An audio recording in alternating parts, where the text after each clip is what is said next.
Bonjour tout le monde et bienvenue sur la chaîne Math Inter. Dans cette vidéo et sur la rubrique rappel et méthode, nous allons faire un rappel sur le centre de symétrie, l'axe de symétrie, les fonctions paires et les fonctions impaires. Bien, pour le centre de symétrie. Alors, vous voyez le point oméga, il a pour coordonnées A, B dans un repère orthonormé. Le voilà. Alors, si je considère la fonction définie par sa courbe. Alors, et je prends ici un point sur cette courbe, je vais essayer de la déplacer. Alors, vous voyez la trace laissée par ce point et la trace laissée par son symétrique par rapport à oméga. Alors, on voit que le point et son symétrique se trouvent toujours sur la courbe, quelle que soit la position du point M que je suis en train de déplacer.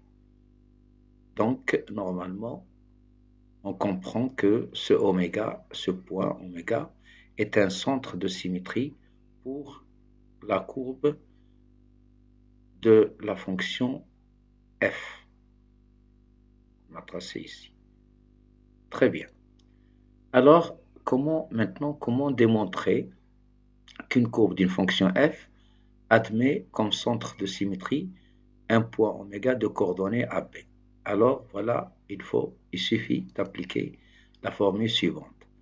Oméga AB, c'est-à-dire le point oméga de coordonnées AB est un centre de symétrie pour la courbe de la fonction f, si et seulement si, pour tout x appartenant au domaine de définition de cette fonction, on a f de x moins 1, f de 2a moins x égale 2b moins f de x. C'est ça la formule qu'il faut appliquer pour démontrer qu'un point de coordonnées oméga de coordonnées AB est un centre de symétrie. F de 2a, c'est-à-dire 2 fois l'abscisse de ce point, moins la variable, l'image de 2a moins x, doit être égale à 2b à l'extérieur, moins l'image de x. C'est très bien. Alors, voilà donc en général, pour une courbe ayant un centre de symétrie. Maintenant, n'oubliez pas que vous avez déjà vu ce qu'on appelle les fonctions impaires. Alors, les fonctions impaires, ce sont des fonctions qui ont un centre de symétrie et pas n'importe quel centre de symétrie. Le centre de symétrie de la courbe d'une fonction impaire, c'est l'origine du repère. Voilà, c'est-à-dire ce point. Alors, voilà une fonction maintenant impaire. Vous voyez que c'est la même chose. Cette fonction qui a un centre de symétrie qui est l'origine du repère. Alors, si on déplace le point, on voit que le haut, l'origine du repère, est bien un centre de symétrie. Alors, c'est une fonction impaire. Vous connaissez déjà ceci. D'accord? Donc, je vous rappelle tout simplement ici, la définition d'une fonction impaire et la liaison entre ce qu'on a fait dans le cas général et ce qu'on va voir pour les fonctions impaires. Alors, voilà. Une fonction impaire, une fonction f est impaire si et seulement si, pour tout x du domaine de définition de f, on a f de moins x est égal à moins f de x. Alors, l'origine du repère est un centre de symétrie. Alors, vous voyez la liaison maintenant, si on reprend la formule précédente, voilà, et vous allez remarquer la différence. Ici, on a f de moins x, et ici, vous avez f de 2a moins x. Alors, moins x, il est tout seul parce que le a prend la valeur 0. Le centre de symétrie ici, c'est 0, 0, c'est-à-dire que a égale à 0. C'est pour cela vous n'avez rien ici, ou bien si vous voulez, vous avez 0.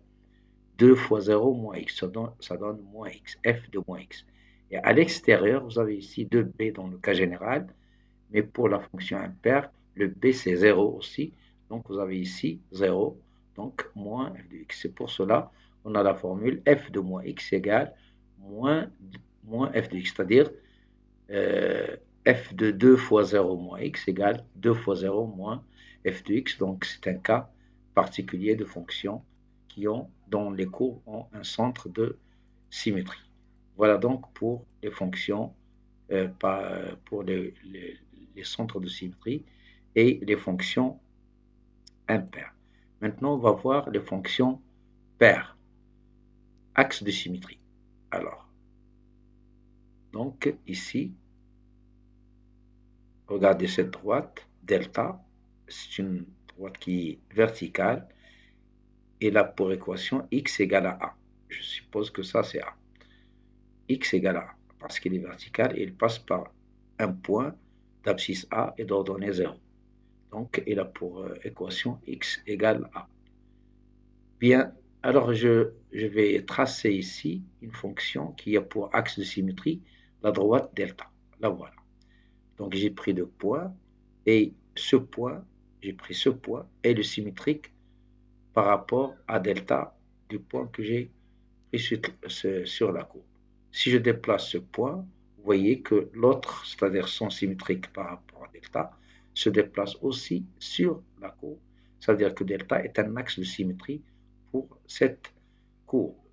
Donc maintenant, on va voir comment démontrer que cette droite est un axe de symétrie, sachant que l'équation de cette droite, c'est x égale à a.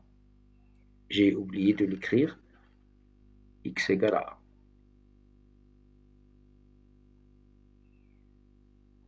Voilà. Et le point A, c'est ici. Très bien. Alors pour démontrer ça, c'est pas difficile. On dit que delta est un axe de symétrie. Alors delta, c'est la droite d'équation x égale à a. On dit que la droite delta d'équation x égale à a est un axe de symétrie pour la courbe d'une fonction f, si et seulement si.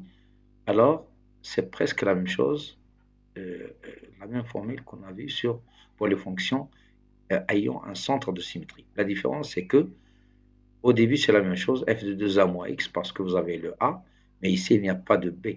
Donc, f de 2a moins x est égal tout simplement à f de x. Je reprends, delta est un axe de symétrie.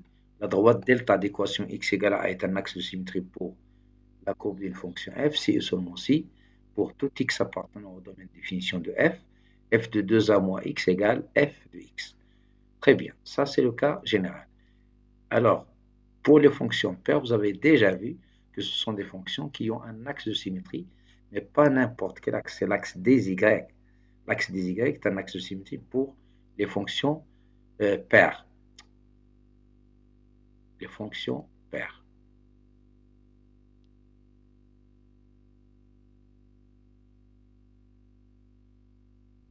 Pardon, je corrige ici. Très bien. Alors, je prends donc une fonction paire, la voilà. On voit déjà qu'il a comme axe de symétrie l'axe des y. Et voilà la définition d'une fonction paire. Ça, c'est un rappel. Une fonction f est paire, c'est seulement si pour tout x appartenant à f, au domaine de définition de f, on a f de moins x égale à f de x.